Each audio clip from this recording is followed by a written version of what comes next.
it's Miss Priscilla at the Upper North Library, and I'm going to have to talk really fast because there's so much to say about this book. So this is Chain Gang All-Stars by Nana Kwame Adjei-Brenyah. I know I'm not going to have the right pronunciation of that last name.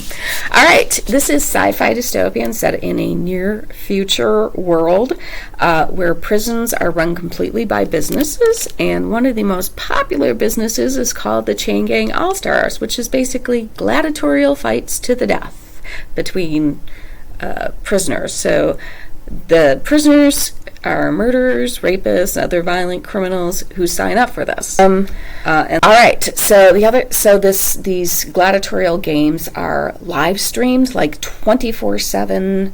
You can get 24/7 access to all of your favorite characters of Chain Gang All-Stars. So there's like very dark comedy and dark humor to this book as well.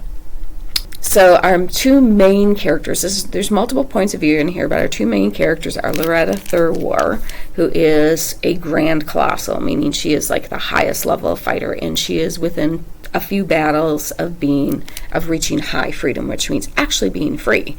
And not too many fighters get to that. And then there in her same chain gang is Hamara Hurricane Stacker, who is just like her first battle in the book. She is basically a colossal, but she doesn't gain that status until the end of the season. So we learn early on, or I should say, one of our character, Loretta Thurwar, learns early on that they're going to change the rules for the upcoming season, and they're going to make people who are colossals within the same chain gang fight each other, which means she is going to have to fight Hurricane. And she and Hurricane are lovers. So, she's like, what am I going to do? What is she going to do?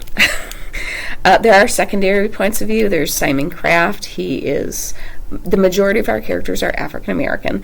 Simon Kraft is not, but he has been in a prison system where there's something called influencer, and you can be influenced with this thing, and it's like this rod but it causes tremendous pain.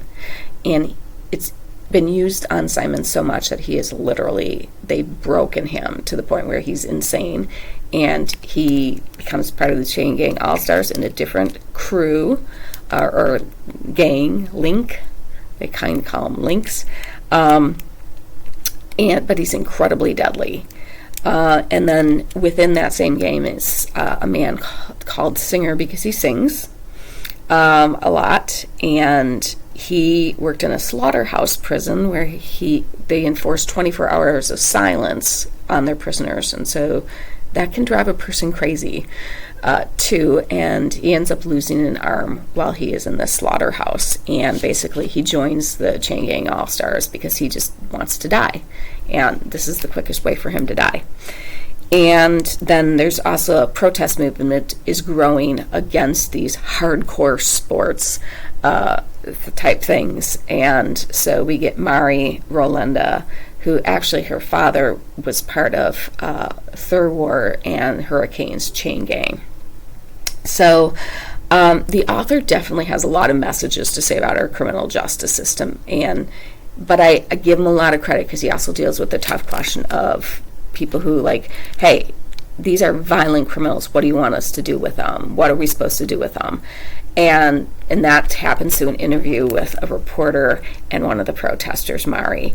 And I really, because in my head, I'm like, everything they're doing is horrific in this book, but I was also thinking,